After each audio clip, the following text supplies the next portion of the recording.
Hi my dear 11th class students. Last class में हमने relation की एक्सरसाइज कंप्लीट किया था। आज हमें फंक्शन स्टार्ट करना है। रिलेशन के बाद ये फंक्शन की, पहले तो फंक्शन की डेफिनेशन देखिए जरा। फंक्शन किसको कहते हैं? F from A to B will be या is an association which associates every element of A to a unique element of B। देखो डेफिनेशन क्या है। It is an association which associates every element of A to a unique element of B. Every element of A to a unique element of B. अब जरा मैं एक arrow diagram बना रहा हूं, आप जरा विचार करके बताइए इस डेफिनेशन के हिसाब से कौन फंक्शन है कौन फंक्शन नहीं है। ये तो है आपका ए सेट 1 2 3 4। ये है आपका B set A B C D E. F is a function from A to B. दूसरा देखो, ये तो है ए सेट 1 2 3 4 और ये है आपका B set A B C D E. तीसरा देखो, ये तो है आपका ए सेट 1 2 3 4। ये है आपका B set A B C D E F. इसमें एच मान लो function from A to B, इसमें जी मान लो function from A to B. ये बताओ भाई, ये फर्स्ट है, ये सेकंड है, ये थर्ड है। इसके अंदर क्या होता है कि 1 गया ए पे, 1 गया बी पे, 2 गया सी पे, 3 गया डी पे, 4 गया ई पे। अब इसके अंदर क्या होता है कि 1 गया ए पे, 2 गया बी पे, 3 गया ई पे। इसके अंदर क्या होता है कि 1 गया ए पे, 2 भी गया ए पे, 3 गया सी पे और 4 गया एफ पे। बताइए भाई, फर्स्ट सेकंड थर्ड में से कौन फंक्शन है कौन फंक्शन नहीं है। दोबारा डेफिनेशन बताऊं। It is an association which associates every element of A to a unique element of B. देखो, ये फंक्शन नहीं है क्योंकि ये यूनिकली मैप्ड नहीं है। क्यों? क्योंकि 1 एलिमेंट ऐसा है जिसकी ए भी है इमेज और बी भी है, तो यूनिक इमेज होनी चाहिए, वो इसमें नहीं है, तो it is not a function. इसके अंदर देखिए जरा, फॉर एवरी एलिमेंट ऑफ ए के हर एक एलिमेंट की इमेज होनी चाहिए। ए का 4 एलिमेंट खाली छूट गया है, इसकी कोई इमेज नहीं है इसमें, तो it is also not a function. ये क्यों नहीं है? क्योंकि ये यूनिकली मैप्ड नहीं है, यूनिक इमेज नहीं है। और ये क्यों नहीं है फंक्शन? यहाँ पे 4 एलिमेंट ऐसा है जिसकी कोई बी के अंदर इमेज नहीं है। ये it is a function, it is a function, uniquely mapped है। देखो, 2 एलिमेंट की एक इमेज हो सकती है, लेकिन एक एलिमेंट की 2 अलग अलग इमेजेस नहीं हो सकती। इसका एलिमेंट खाली छूट सकता है, इसका एलिमेंट खाली नहीं छूट सकता। इसकी हर एक एलिमेंट की कोई ना कोई इमेज होनी चाहिए। इसके खाली छूटने के बारे में 12th क्लास में अपन काइंड्स ऑफ फंक्शन वगैरह जब करेंगे ना, 1 1 on 2 बाइजेक्टिव, ये उसके अंदर डिस्कस करेंगे डिटेल में। तो अभी तो आप ये समझ लो कि इसके हर एक एलिमेंट की यूनिक इमेज होनी चाहिए, हर एक एलिमेंट की। ये खाली छूट गया तो ये फंक्शन नहीं होगा। और एक बात, ये तीनों, इनमें से 2 तो ये फंक्शन नहीं है और ये फंक्शन है। They all 3 are relations. तो एक क्या इसमें निकला, देखो, every function is a relation but the converse is not true. Every function is a relation but the converse is not true. ये दोनों प्योरली आपके रिलेशन है, ये फंक्शन। रिलेशन में तो सीधा ये होता है कि ordered pair A comma B हो, ए का मेंबर हो, बी का मेंबर हो, कोई यूनिक इमेज का नहीं है, कोई ए का कोई भी एलिमेंट खाली छूट सकता है, इसका भी खाली छूट सकता है, ऐसी कोई रेस्ट्रिक्शन नहीं है रिलेशन में। फंक्शन में ये दो रेस्ट्रिक्शन है, एक तो यूनिकनेस होनी चाहिए, एक एलिमेंट की एक ही इमेज होनी चाहिए, और दूसरा कोई एलिमेंट ए का खाली नहीं छूटना चाहिए। ये तो वही साहब एरो डायग्राम को देख करके फंक्शन की बात। अब जरा मैं ऑर्डर्ड पेयर में लिख करके आपको बताता हूं फंक्शन की पहचान कैसे करेंगे। ठीक है यार, ये चलो मैं दोबारा बना के बता दूंगा। एक केस तो आप ये देखिए, सपोज जिसमें अपने को ए सेट दिया हुआ है, सपोज ए सेट हमें दिया हुआ है द सेट 1, 2, 3, 4 और डिफाइन किया हुआ है ए टू ए में। तो एफ हमें ऑर्डर्ड पेयर में दिया हुआ है, सपोज 1, 2, 2, 3, 1, 3, 3, 4, 4, 1। पहला तो ये है, और दूसरा देखिए जरा, G is equal to 1, 2, 2, 3, 3, 4, 3, 4 and third देखिए H, ये दिया हुआ है 1, 2, 2, 1, 3, 1 एंड 4, 2। ये बताइए भाई इसमें कौन कौन फंक्शन है, कौन फंक्शन नहीं है, जब भी अपने को सेट दिया हुआ है तो। अब देखिए जरा इस पे बात करो, इसमें अपन देखते हैं दो चीज देखते हैं। अगर ये सेट दिया हुआ है ना तो दो चीजें देखेंगे। एक तो फर्स्ट प्लेस पे ये चारों वैल्यू रिपीट हो जानी चाहिए, चारों वैल्यू आ जानी चाहिए। जैसे ये 1 आ गया, 2 देखो ये 2 आ गया, 3 ये देखो ये 3 आ गया, 4 ये देखो ये 4 आ गया। दूसरी बात, फर्स्ट एलिमेंट रिपीट नहीं होना चाहिए। फर्स्ट प्लेस का जो एलिमेंट है वो एक से ज्यादा बार नहीं आना चाहिए। जैसे ये है 1 की इमेज 2 भी है, 1 की इमेज 3 भी है, so it is not a function, it is not a function. इसके अंदर देखिए 1 आ गया, 2 आ गया, 3 आ गया, बट व्हाट अबाउट 4? 4 ऐसा एलिमेंट है एक का जिसकी की कोई भी इमेज नहीं है। This is also not a function, this is also not a function. ये चेक करो, देखो 1 आ गया, 2 आ गया, 3 आ गया, 4 आ गया, और कोई भी फर्स्ट एलिमेंट रिपीट नहीं हो रहा है। Yes, it is a function. अब ये फंक्शन है तो अपन डोमेन, कोडोमेन और रेंज की भी बात करते हैं। देखो ये सेट, कंप्लीट सेट ए ये तो कहलाता है डोमेन, कंप्लीट सेट बी ये कहलाता है रेंज, कोडोमेन, सॉरी, ये तो डोमेन, ये कोडोमेन, और इसकी एफ इमेजेस का जो सेट होगा ना वो कहलाता है इसकी रेंज। तो इसी वाले एग्जांपल में अपन देखें, डोमेन इसकी एच क्या है ना, डोमेन एच, ये क्या हो जाएगा 1, 2, 3, 4, यानी कि complete set A. Codomain, codomain H, ये भी यही हो जाएगा ए।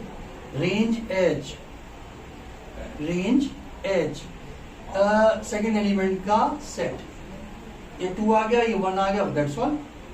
1, 2 ये इसकी रेंज हो गई। डोमेन क्या है 1, 2, 3, 4, कोडोमेन क्या है 1, 2, 3, 4, रेंज क्या है 1 और 2।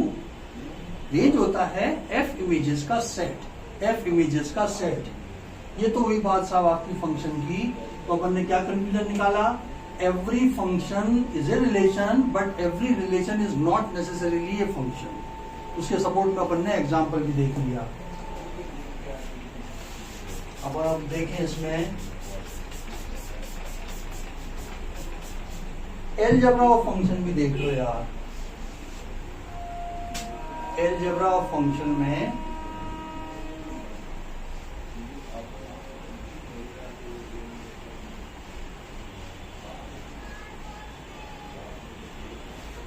इफ अलजेब्रा ऑफ फंक्शन में क्या होता है, देखो, if F, G are function from A to B, ठीक है, then F plus ji of X, plus minus एक साथ ही ले लो, एफ एक्स प्लस माइनस जी एक्स, ये हो जाएगा F into ji of x, ये हो जाएगा F x into ji X, K into F of X where के इज ए कॉन्स्टेंट, के को बाहर लिया एफ एक्स, अब f upon g of x, ये हो जाएगा F x upon g X.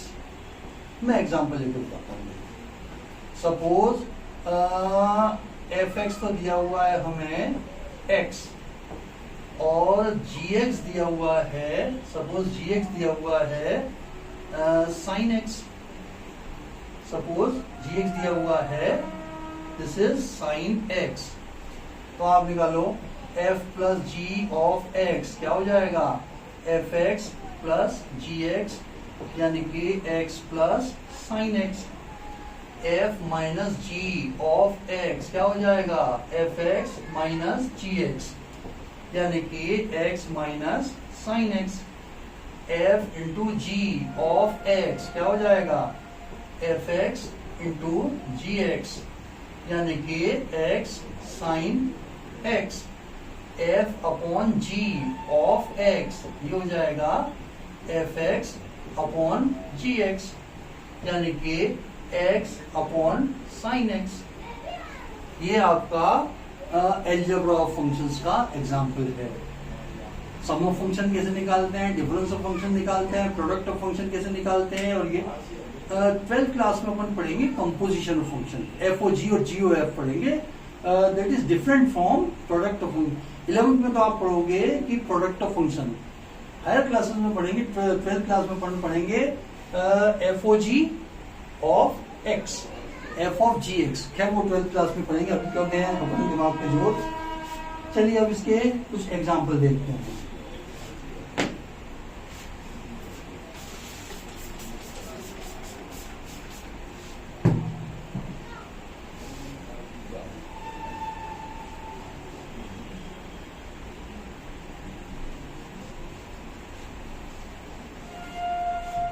क्या है साहब, ये एग्जाम्पल नंबर 10 देख लीजिए।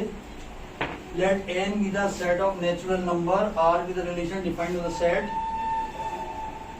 तो एग्जाम्पल नंबर 10, इसमें दिया हुआ है relation r on n, natural number पर डिफाइंड है, such that r is equal to set of all x, y such that y is equal to 2x, y is equal to 2x।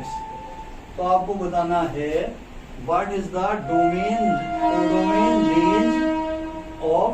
codomain range of R। Is it a relation? Is it a relation? ठीक है साहब,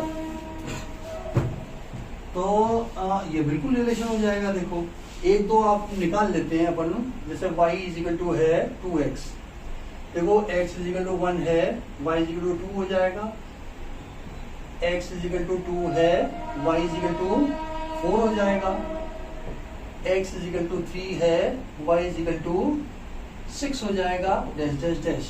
तो r इन roster form क्या हो जाएगा, देखो 1, 2, 2, 4, 3, 6, dash dash dash.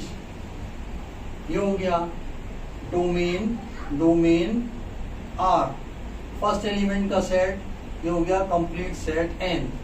Codomain R, ये हो गया complete set n। Codomain B वाला सेट होता है। रेंज R, ये हो जाएगा सेकंड एलिमेंट का set, the set 2, 4, 6, 8, dash dash dash. Yes, it is a function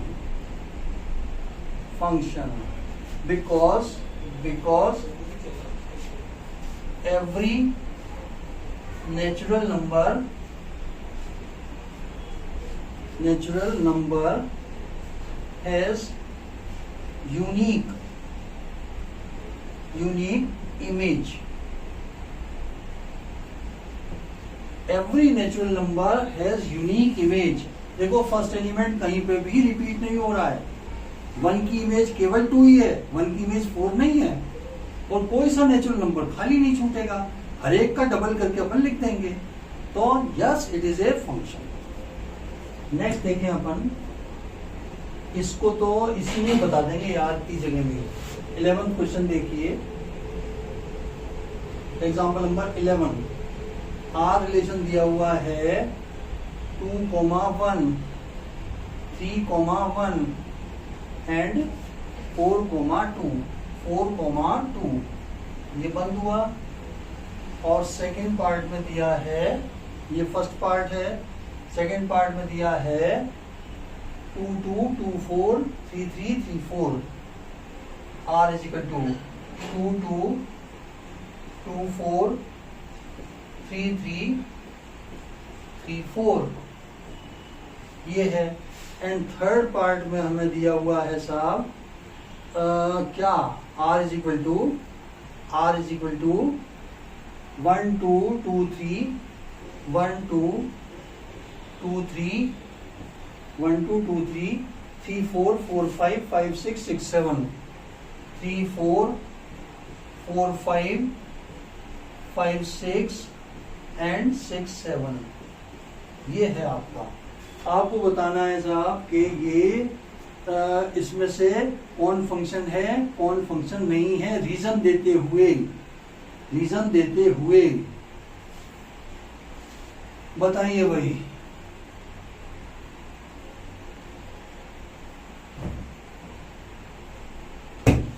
पहला वाला देखो। अब ऐसे केस में देखो, जब ऐसे केस में जब अपने को ए सेट नहीं दिया हुआ होता ना, तो अपन केवल एक ही क्राइटेरिया चेक कर सकते हैं कि पहला एलिमेंट रिपीट तो नहीं हो रहा है, और कोई खाली छूटा है या नहीं छूटा ये अपन देख नहीं सकते क्योंकि ए सेट अपने को पता ही नहीं है।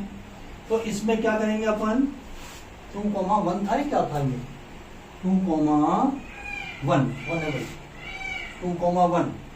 तो first is a function as it is uniquely mapped. It is uniquely mapped. इसमें क्या हो जाएगा रीजन, सेकंड वाले में मैं बोल के बता देता हूं यार। देखो ये फर्स्ट एलिमेंट रिपीट हो गया, सेकंड एलिमेंट रिपीट हो गया। The element 2 has two different images. The element 2 has two different images. 2 की इमेज 2 भी है, 2 की इमेज 4 भी है। आप तो वैसे तो 3 की भी 2 इमेजेस हैं, आप तो ये भी एक का ही मेंशन कर दो। The element 2 has two different images, so it is not a function. Yes, it is a function because every element has unique image. अगर है तो अपन लिखेंगे every element has unique image, नहीं है तो अपन लिख देंगे कि the particular element this has two different images, so it is not a function. मैं समझता हूँ एक एक लाइन आप लिख लेंगे, इसके सपोर्ट में आगे कराता हूँ। एक भैया आप लोगों ने अगर चैनल को सब्सक्राइब नहीं किया होगा ना तो प्लीज सब्सक्राइब भी कर लो, जिससे कोई आपका लेक्चर मिस नहीं हो, अपलोड करते ही आपको नोटिफिकेशन मिल जाए और आप तैयारी कर पाए। अगर समझ में आ रहा है तो मैं तो भाई अपना पूरा ध्यान से, जैसे मेरी ऑफलाइन क्लासेस में पढ़ाता था, बिल्कुल वही पैटर्न रख रहा हूँ, वही चीजें यहाँ पे करवा रहा हूँ। उम्मीद है आपको समझ में भी आ रही होंगी। हाँ जी, अब देखो काइंड्स ऑफ फंक्शन। यहाँ तो देखो जयपुर की स्थिति ये है कि कर्व ट्रेसिंग तो यहाँ नहीं करवाते 11th क्लास में। काइंड्स ऑफ जो स्टैंडर्ड फंक्शंस है ना उनका तो मैं बता देता हूँ, बाकी कर्व ट्रेसिंग की अगर आप लोग कहोगे तो मैं बता दूंगा। अनावश्यक रूप से कर्व ट्रेसिंग में अपन टाइम नहीं लगाते। आपके स्कूल में चेक कर लेना, नहीं कराया होगा, कराया है तो आप मुझे बता दीजिएगा। जैसे आइडेंटिटी फंक्शन क्या होता है, ये फंक्शन मालूम होना चाहिए आपको। Identity function fx is equal to x, यानी कि 1 की इमेज 1, 2 की इमेज 2, 3 की इमेज 3, 4 की इमेज 4, 5 की इमेज 5 एंड सो ऑन, यानी कि y is equal to fx हो जाएगा। ये इसका कर्व बन जाएगा। ये 1 है तो ये भी 1 है, ये 2 है तो ये भी 2 है, एंड सो ऑन। ये एक्स एक्सिस है, ये वाई एक्सिस है। ये आपका आइडेंटिटी फंक्शन हुआ कांस्टेंट फंक्शन। कांस्टेंट फंक्शन ये होता है f x is equal some constant t. अब इसमें देखो क्या होगा, f x is equal to value of function कैसे निकालते हैं, जैसे एफ टू क्या होगा, इसमें एक्स है ही नहीं, किसकी जगह टू रखें तो के ही रहेगा। एफ थ्री क्या होगा के, एफ फोर क्या होगा के, एफ फाइव क्या होगा के, एफ जीरो क्या होगा के। एक्स की हर एक वैल्यू के लिए वाई की वैल्यू ऑलवेज के रहेगी। जैसे सपोज ये के है तो एक्स की हर एक वैल्यू के लिए चाहे नेगेटिव दो चाहे पॉजिटिव दो, ये एक्स एक्सिस है, ये वाई एक्सिस है, ये सॉरी एक्स डैश है, ये वाई है और ये वाई डैश है। एक्स की कितनी भी आगे पीछे वैल्यू दे दो, वाई की वैल्यू सेम रहेगी। ये कांस्टेंट फंक्शन कहलाता है। कांस्टेंट फंक्शन, पॉलिनोमियल फंक्शन जानते हैं आप, एक्स स्क्वायर पर बी एक्स प्लस सी हो जाए तो ये पॉलिनोमियल हो जाएगा, या ए एक्स प्लस बी हो जाए तो ये लीनियर पॉलिनोमियल हो जाएगा। Rational function P x upon Q x type का रेशनल फंक्शन हो जाएगा। और अब मॉडुलस फंक्शन बताता हूँ, देखो मॉडुलस फंक्शन ये तो मिटाओ, मॉडुलस फंक्शन में बताता हूँ आपको। F x is equal to mod x, और उसके बाद आएगा सिग्नम फंक्शन, और फिर आएगा ग्रेटेस्ट इंटीजर फंक्शन। ये तीनों में डिटेल में तो आपको ढंग से बताता हूँ, क्योंकि आगे 12th क्लास में भी काम में आएंगे। मॉड फंक्शन, मॉड फंक्शन ये होता है, देखो f x is equal to mod x, और इसकी वैल्यू होती है देखो plus x if x is greater than 0, 0 when x is equal to 0, minus x if x is less than 0। आया समझ में? आपने ये जरूर पढ़ा होगा कि मॉड एक्स कभी भी नेगेटिव नहीं होता। उसका सिंपल रीजन ये है, उसका सिंपल रीजन ये है। सपोज पॉजिटिव वैल्यू देके देखो, मॉड ऑफ 5 फर्स्ट केस के हिसाब से क्या हो जाएगा 5, mod of -5, mod of -5, x क्या है नेगेटिव है तो माइनस ऑफ -5, माइनस ऑफ -5 ये हो जाएगा आपका +5। जैसे मॉड ऑफ 5 ये बना आपका पॉजिटिव है ना, तो ये 5 आ गया। एंड मॉड ऑफ -5 जो आपका x है, ये जो x है ये नेगेटिव है, ये आ जाएगा माइनस ऑफ -5, जिससे कि ये +5 बन जाए। ये रीजन है कि जिससे अपन कहते हैं कि मॉड फंक्शन ऑलवेज पॉजिटिव रहता है। इसका कारण देख लो, ये x है, ये x डैश है, ये y है और ये y डैश है। दो लाइनें बनेगी देखो, एक तो y is equal to X है when x is greater than 0, and y is equal to -x है when x is less than 0, greater than equal to 0। अब अकॉर्डिंगली तुम जैसे 10वीं क्लास में बनाते थे, दो टेबल बना लो, ये हो गया x, ये हो गया y, और इसके लिए बना लो, ये हो गया x, ये हो गया y। पॉजिटिव वैल्यू दो, 1 दिया तो ये भी 1 आ गया, 2 दिया तो ये भी 2 आ गया। इसमें नेगेटिव वैल्यू दो, -1 दिया तो -1 आ गया, -1 दिया तो क्या आया, माइनस ऑफ -1 मीन्स +1, -2 दिया तो क्या आया +2। बना दो देखो, ये 1 2 3 1 2 3 1 2 3, 1,1 ये आ गया, 2,2 ये आ गया, 0 पे 0 है ही, ये बना। -1,1 ये आ गया, -2, +2 ये आ गया, एंड ये आपका f x is equal to mod x का कर्व है। F x is equal to mod x का कर्व है। ये तो लाइन है आपकी y is equal to x, और ये लाइन है y is equal to -x, y is equal to -x, और ये है y is equal to +x। Clear? ये हुआ। अब अगला बताता हूं मैं, signum function. Signum function, signum function ये होता है, देखो, f x is equal to +1 when x is greater than 0. It is equal to 0 when x is equal to 0. It is equal to -1 when x is less than 0. ठीक है साहब? इसके range के अंदर केवल ये 3 पॉइंट होते हैं। सिग्नम फंक्शन की रेंज में केवल 3 पॉइंट होते हैं, -1 और 0 एंड +1. डोमेन कोडोमेन दोनों रियल नंबर होती है। R2R में सिग्नम फंक्शन ये है। ठीक है साहब? इसका कर्व कैसे बनेगा? देखो, ये तो बना आपका x, ये बना y, ये बना x डैश, ये बना y dash.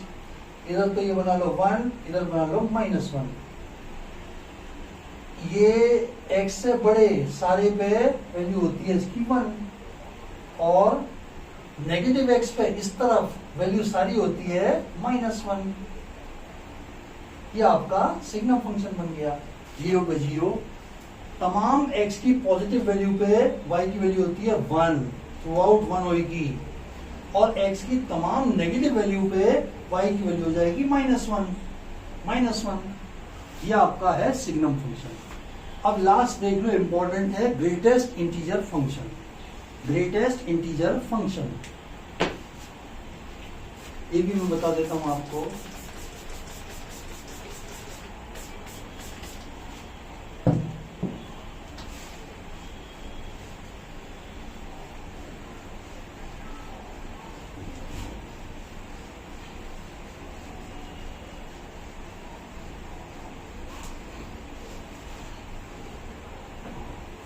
f(x) is equal to greatest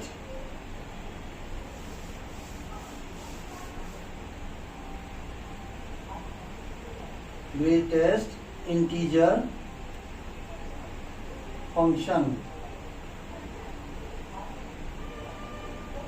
f(x) is equal to होता है, इसको इससे डिनोट करते हैं वर्ग। इसका मतलब होता है greatest integer not greater than x, greatest integer not greater than x। For example, अब मैं कुछ एग्जाम्पल देता हूं, आप बताना इसकी वैल्यू। 3.4। अब आप बताइए greatest integer which is not greater than 3.4, ये हो जाएगा 3। 4 नहीं ले सकते, वो इससे बड़ा हो जाएगा। 2 नहीं ले सकते, वो ग्रेटेस्ट नहीं रहेगा, तो 3 लेना पड़ेगा, which is greatest integer which is not greater than 3.4। 3.9 क्या हो जाएगा? ये भी 3, ये भी 3, और 0.7 ये क्या हो जाएगा? 0, क्योंकि 1 ले नहीं सकते, 1 इससे बड़ा हो जाएगा, -1 इससे छोटा हो जाएगा, तो ये 0 आएगा। -1.2, इसका बताइए क्या होगा? बताइए greatest integer which is not greater than this. आप -1 मत ले लेना, इसका होगा -2, -2। ठीक है साहब? क्योंकि इससे बड़ा नहीं होना चाहिए, -1 इससे बड़ा हो जाएगा। ये आया -0.7, ये हो जाएगा -1, एंड सो ऑन। अब एक कंक्लूजन इससे ये निकलता है, देखो, 1 से लेकर के 2 तक की, 1 से लेके 2 तक की सारी वैल्यूज की वो क्या होती है? Suppose 1.1, 1.2, 1.3, 1.4, 1.5 and so on up to infinity. क्या वैल्यू होगी? सबकी वैल्यू होगी 1। 2 से 3 तक की सबकी वैल्यू होगी 2, 3 से 4 तक की सबकी वैल्यू होगी 3 एंड सो ऑन। ऐसे इधर -1 से -2 की वैल्यू होगी -2, -2 से -3 की वैल्यू होगी -3 एंड सो ऑन। अब मैं इसका ग्राफ बनवा देता हूं यार, -3 और +3 के बीच में, -3 और +3 के बीच में। ठीक है? f(x) इज इक्वल टू है greatest integer function x, -3 less than और equal to x less than और इक्वल टू 3। ये अपने को बनाना है।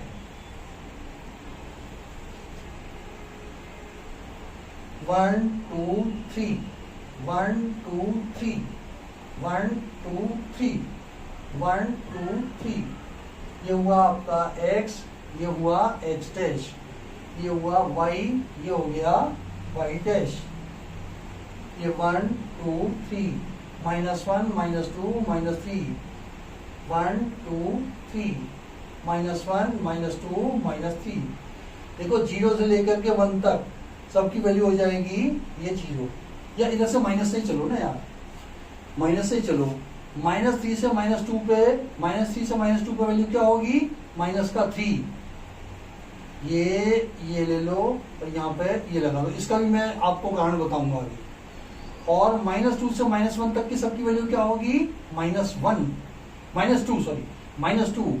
तो -2 से लेकर के -1 तक का ये सारा ये दे दिया।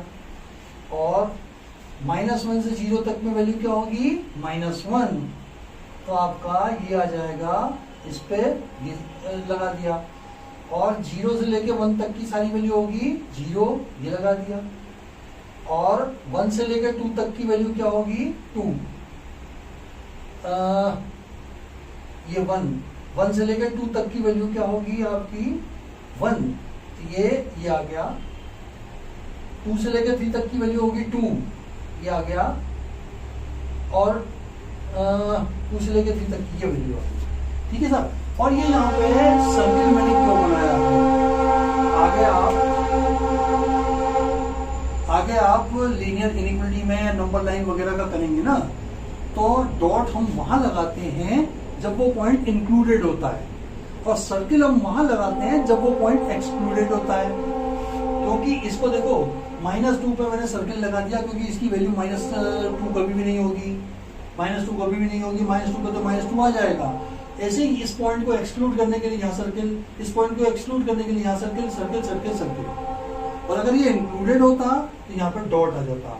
अब हम डिटेल में पढ़ेंगे आगे इसमें इनइक्वालिटी वाले चैप्टर में कि कहाँ डॉट लगता है, कहाँ सर्किल लगता है।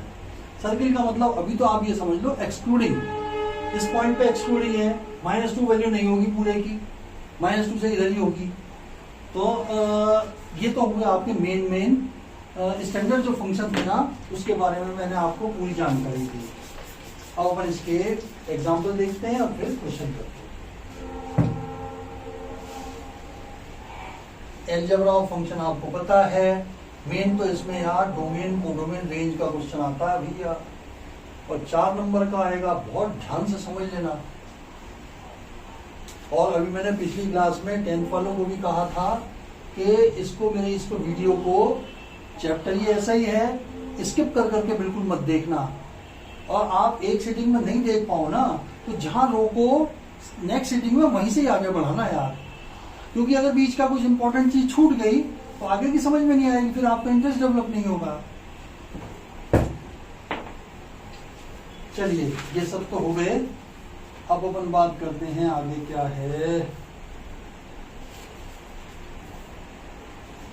अलजेब्रा मैंने एडिशन सब्ट्रैक्शन वगैरह बता दिया, इसी का ही एग्जांपल देखिए। Example number 16,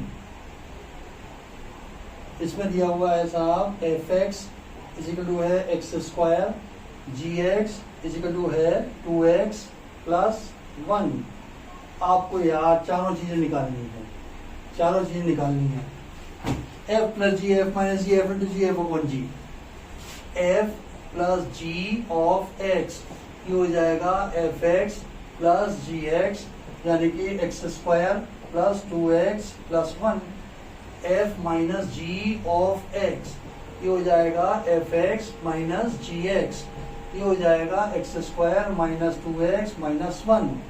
f × g of x, ये हो जाएगा fx × gx, ये हो जाएगा x² × 2x + 1।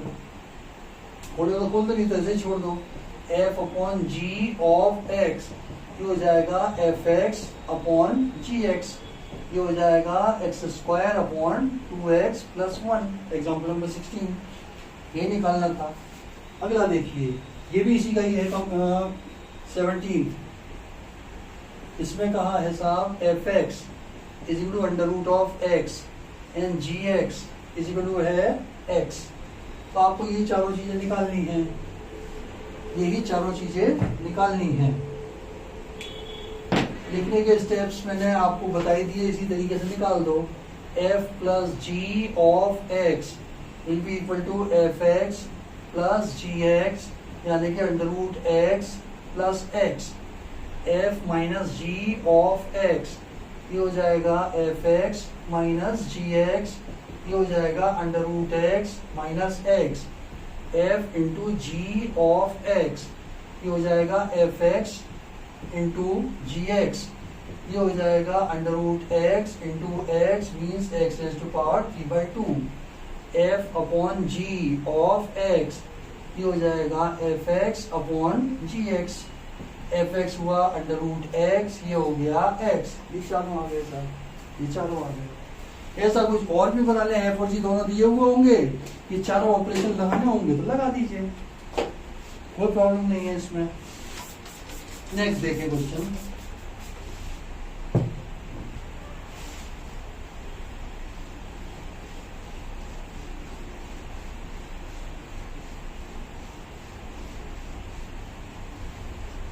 नेक्स्ट क्वेश्चन की बात करें, ये तो एक्सरसाइज ही आ गई यार। पहला तो देखो क्वेश्चन मैं आपके ऊपर छोड़ देता हूं। पहला तो ऑर्डर्ड पेयर में फंक्शन दिया हुआ, फर्स्ट सेकंड थर्ड पार्ट तीनों में ही, और उसमें आपको देख के पहचान बतानी है कि ये फंक्शन है या फंक्शन नहीं है।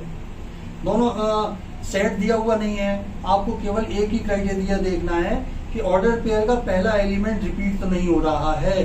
जैसे 1,1 हो 1,3 हो, it is not a function because 1 की दो अलग अलग इमेजेस हैं। तो क्वेश्चन नंबर 1 आपके ऊपर छोड़ दिया हमने। क्वेश्चन नंबर 2 बहुत इंपॉर्टेंट है, देख लीजिए बहुत ज्यादा इंपॉर्टेंट है दोनों पार्ट इसके। F x is equal to mod x, और फर्स्ट पार्ट करें पहले सितारा लगूंगा, बाद में क्वेश्चन नंबर लिखूंगा। Question number 2, f x is equal to minus mod x. F x is equal to minus mod x. अब देखो इसके अंदर अगर अपने को अपने कोर्स में जो है ना वो है रियल फंक्शंस। यहाँ पे डोमेन कोडोमेन नहीं दी हुई है अपने को, तो इट मीन जहां नहीं दी हुई होगी ना तो अपन मान के चलेंगे कि R2 R में है, real number two real number में है। तो इसकी डोमेन कोडोमेन और अपने को रेंज निकालनी, क्या क्या निकालना है अपने को, डोमेन एंड रेंज निकालनी है अपने को इस रियल फंक्शन की। अब डोमेन तो देखिए, आपको डोमेन का बताऊं कि domain is set of those points for which function is defined. ऐसी एक्स की पॉइंट्स के लिए का सेट होता है जिनके लिए फंक्शन डिफाइंड होता है। तो भाई डोमेन में कौन से पॉइंट नहीं होंगे जो जिन पे ये नॉट डिफाइंड आ जाए। नॉट डिफाइंड आप जानते हो दो केसेस में होता है। केस नंबर 1, अगर फंक्शन अंडर रूट में है, अगर अंडर रूट में नेगेटिव चीज आ जाएगी तो नॉट डिफाइंड नॉट रियल आ जाएगा, अपने कोर्स में रियल ही है तो उसको रिजेक्ट कर देंगे। और अगर 1 में है तो डिनोमिनेटर 0 नहीं होना चाहिए। एक तो अंडर रूट में और एक फ्रैक्शन वाले में, इसमें अपने को खबरदार होना है, उसमें कायदे से निकालना है, अदरवाइज सबका डोमेन रियल नंबर होगा, सबका डोमेन रियल नंबर होगा। देखो इस वाले केस के अंदर ना तो ये अंडर रूट का केस है ना 1 का केस है, तो इसमें कंप्लीट सेट आर हो जाएगा इसका डोमेन। और लिखेंगे क्या, F x is defined for all x belongs to R. Therefore, domain F is equal to complete set R. ये तो आपका आ गया डोमेन। केवल अपने को अलर्ट होना है भाई अंडर रूट वाले में, जैसे सेकंड पार्ट इसका अंडर रूट का है, और 1 वाले में डिनोमिनेटर 0 नहीं होना चाहिए, अंडर रूट में नेगेटिव नहीं होना चाहिए, अदरवाइज डोमेन जो होगी ना कंप्लीट सेट R होगी। अब देखो रेंज निकालते हैं। रेंज होता है f इमेजेस का सेट। अब स्टार्ट ऐसे करो, देखो रेंज के लिए अपन अलग अलग कंसेप्ट लगाएंगे। इस पर्टिकुलर केस में देखो, we have mod x is greater than और equal to 0, always greater than और इक्वल टू 0 अपन जानते हैं, और minus mod x is less than और equal to 0 is less than, या फिर वो एक चीज बतानी पड़ेगी मेरे को, इनइक्वलिटी में बताता था, ये इनइक्वलिटी का साइन है ना, a is greater then b। अब बताओ भाई इनइक्वलिटी का डायरेक्शन कब चेंज होता है, किन दो केसेस में चेंज होता है, या तो माइनस से दोनों तरफ मल्टीप्लाई कर दे -1 से, या फिर दोनों का रेसिप्रोकल ले ले, या दोनों का रेसिप्रोकल ले ले। मैं एग्जांपल लेके बताता हूं, देखो 5 इज ग्रेटर देन 2, तो -5 will be less than -2, direction change हो गया, and 1/5 will be less than 1/2।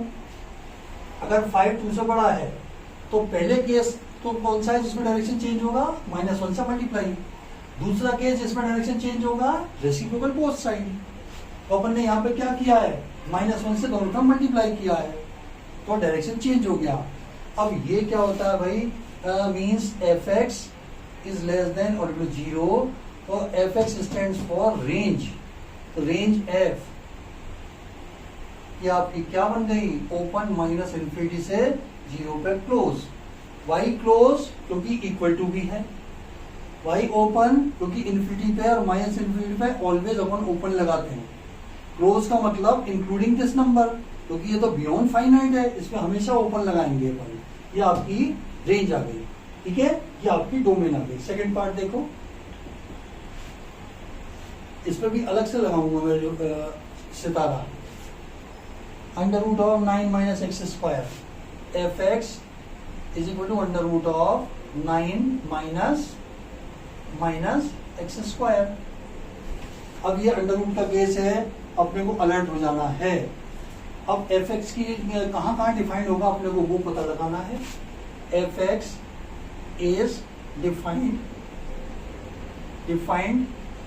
if 9 - x² is greater than or equal to 0, or x² - 9 is less than or equal to 0, और क्योंकि -1 से मल्टीप्लाई कर दिया ना, direction change हो गया, x - 3 x + 3 is less than or equal to 0। अब आप नंबर लाइन बनाइए जरा, ये -∞, ये +∞, क्रिटिकल पॉइंट क्या हुए, ये 0 कब होगा 3 पे, ये 0 कब होगा -3 पे, ये -3 आया, ये +3 आया। अब एक्सट्रीम राइट को मैं अभी समझा दूंगा। ये एंटायर नंबर लाइन 3 इंटरवल में ब्रेक हो गई है, एक तो ये और एक इसके बीच का, एक इसके इधर का। एक्सट्रीम राइट को प्लस असाइन करो, फिर -2, फिर प्लस असाइन करो। मैं दोबारा बताता हूँ तुम्हें, देखो सबसे पहले तो हमारे पास ये फॉर्म थी। नंबर लाइन का कंसेप्ट लगाने के लिए ये जरूरी है कि सारे फैक्टर अपने x - a, x - b, x - c, a - x नहीं होना चाहिए। यहाँ पे फैक्टराइज करता ना मैं, तो a - x, a + x आता, तो वो नंबर लाइन पे प्लस माइनस नहीं जमता। नंबर लाइन पे ये प्लस माइनस ऑल्टरनेट जमाने के लिए पहले इस फॉर्म में लाना जरूरी है, फिर इस टाइप के फैक्टर करो। क्रिटिकल पॉइंट क्या है, -3 एंड +3 नंबर लाइन पे डाल दो, नंबर लाइन 3 इंटरवल में ब्रेक हो गई। एक्सट्रीम राइट वाले को प्लस असाइन करते हुए ऑल्टरनेट प्लस माइनस जमा दो। अब देखो लेस देन 0 का मतलब क्या है, लेस देन 0 का मतलब नेगेटिव, नेगेटिव का पोर्शन क्या है, -3 to +3, ये डोमेन आ गई आपकी। X स्टैंड फॉर डोमेन, तो आप लिख दो डोमेन F, ये बन गई आपकी क्लोज -3 to +3, ये आपकी डोमेन आ गई। ठीक है साहब, लेस देन और इक्वल टू 0 है। ध्यान रखना कि नंबर लाइन का कंसेप्ट लगाने के लिए हमें x - a, x - b, x - c, कहीं पे भी a - x या b - x नहीं होना चाहिए। ये जमाने अपॉन में भी हो सकता है, जैसे प्रोडक्ट है ना, अपॉन में भी हो सकता है। सपोज x - 1 नीचे होता तो एक 1 पॉइंट और ले लेते अपन, 1 पॉइंट और ले लेते, 4 इंटरवल में टूट जाती, फिर प्लस माइनस ऐसे जमा के ये ले लेते अपन। समझ में नहीं आया हो तो दोबारा मुझे इंडिकेट कर देना, मैं पूरा क्वेश्चन दोबारा करवा दूंगा, लेकिन बहुत अच्छी तरीके से करके जाना है आपको। इसकी अभी रेंज भी निकालनी है भैया, इसकी रेंज भी निकालनी है, डोमेन में राजी मत हो भैया।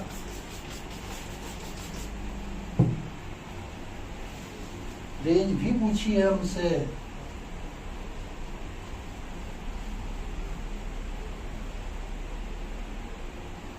रेंज में आप इसको जरा y मान लो, इसको y मान लीजिए। लेट कि अपना रेंज निकालें। रेंज निकालने का देखो पहला स्टेप क्या है, गिवन फंक्शन f(x) को y मानो, let y is equal to under root of 9 minus x square. अब x की वैल्यू निकालेंगे इन टर्म्स ऑफ y। पहले तो स्क्वायरिंग बोथ साइड कर दो, y square is equal to 9 minus x square, x square को इधर y स्क्वायर को इधर, और x square is equal to 9 minus y square. तो x इज इक्वल टू हो जाएगा under root 9 minus y square. ये आया साहब।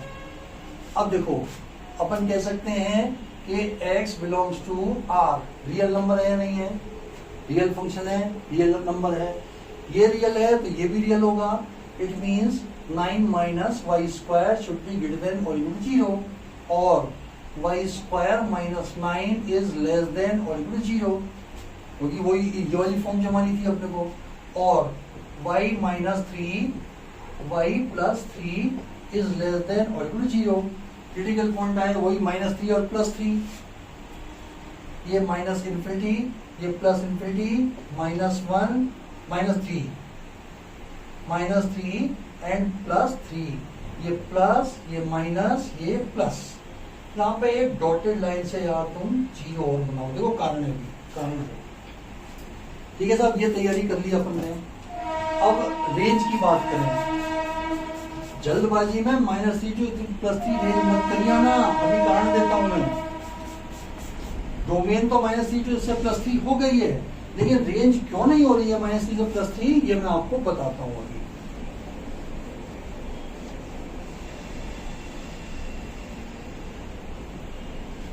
ये इसके बाद आप तुरंत लिख दीजिए रेंज f, रेंज f इसलिए हो जाएगा 0 to 3, क्योंकि अब इसका रीजन क्या लिखेंगे, y इज नॉट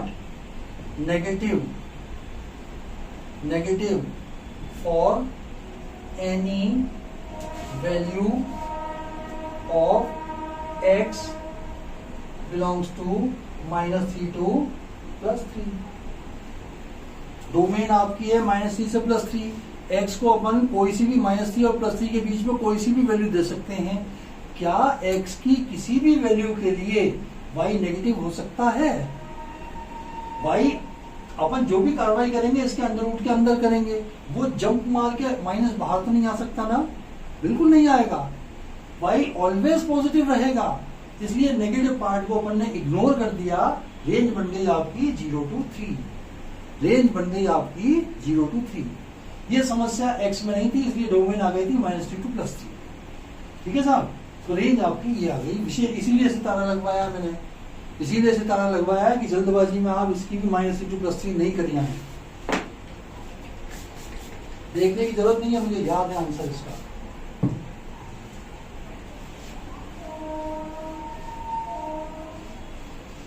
अगर नहीं समझ में आए तो मुझे कृपया, मैं व्हाट्सएप पे ये देता हूँ, व्हाट्सएप पे आप मैसेज कर दीजिए, चाहे इसमें कमेंट सेक्शन में डाल दीजिए।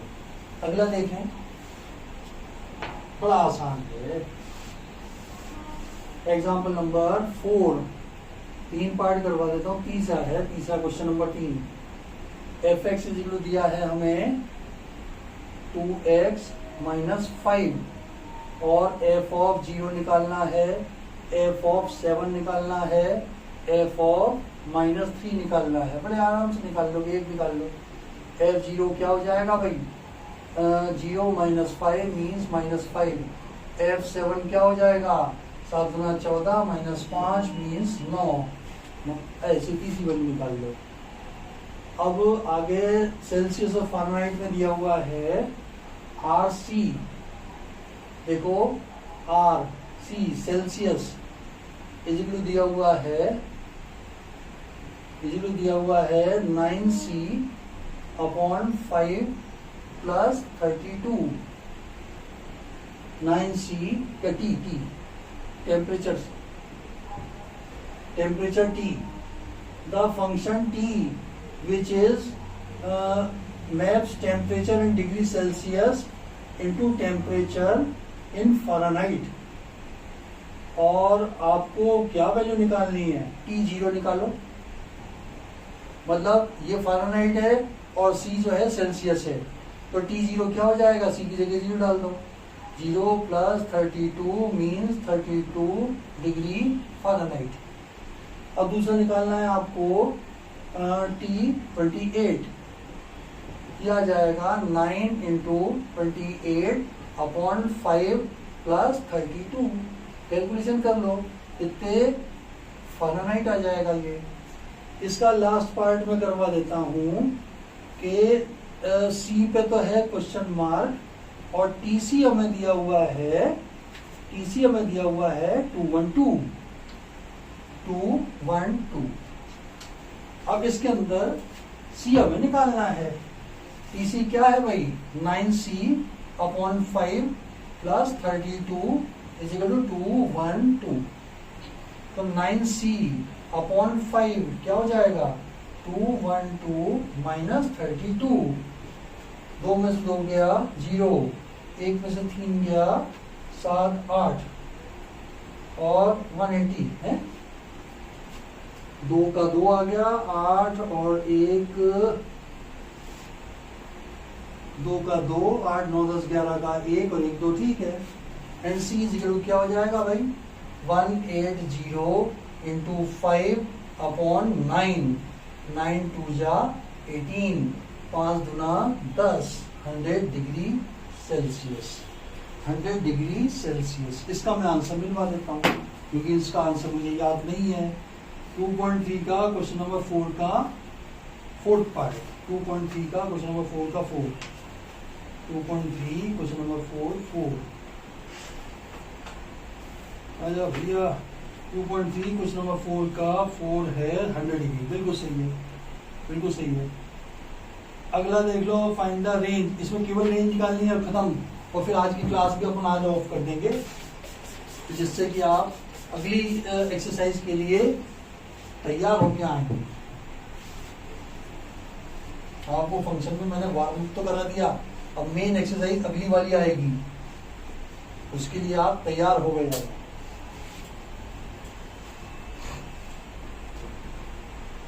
चलिए ये 3 का अपन और निकाल लें, केवल रेंज निकालनी है भैया। एग्जाम्पल क्वेश्चन नंबर 5, इसका फर्स्ट पार्ट देखिए। fx इज इक्वल टू है 2 minus 3x, x is greater than 0, ये हमें दिया हुआ है। रेंज निकालते हैं अपन क्या, किस पे? रेंज निकालते हैं fx के लिए। इसी से स्टार्ट कर दो यार। x ग्रेटर देन 0, इस x को मैं ये बनाऊंगा, माइनस 3 से मल्टीप्लाई कर दो, minus 3x is less than 0, 2 जोड़ दो दोनों तरफ, 2 minus 3x is less then 2 minus 0 और fx इज लेस देन 2। तो रेंज f क्या बनी? 2 से छोटी, कहां तक? Up to minus infinity, minus infinity से 2, ओपन या क्लोज? ओपन, क्योंकि यहाँ पे केवल लेस देन है। सेकंड पार्ट देखिए, fx इज इक्वल टू है x square plus 2, fx is equal to है x square plus 2, x belongs to r है। x square is greater than और equal to 0, we know that we have adding to both side, x square plus 2 will be greater than or equal to 0 plus 2 और fx is greater than or equal to 2। तो range f क्या बनी आपकी? 2 से बड़ी, कहां तक? Up to infinity, तो close to open infinity. Third part f x is equal to x, f x is equal to x. इसका तो सीधा यार range f x belongs to R है। अब यहाँ पे एक लाइन लिखी तो यार जब कह रहे हैं तो ये x belongs to R which implies that f x belongs to R, क्योंकि जो एक्स की वैल्यू है वही एफ एक्स की वैल्यू होगी, तो इसकी रेंज भी क्या हो गई, range f is also equal to R. Domain codomain range ये आइडेंटिटी फंक्शन हो गया, f x into x identity होता है ना, तो range f is codomain f is value of function, तीनों बराबर हो गई।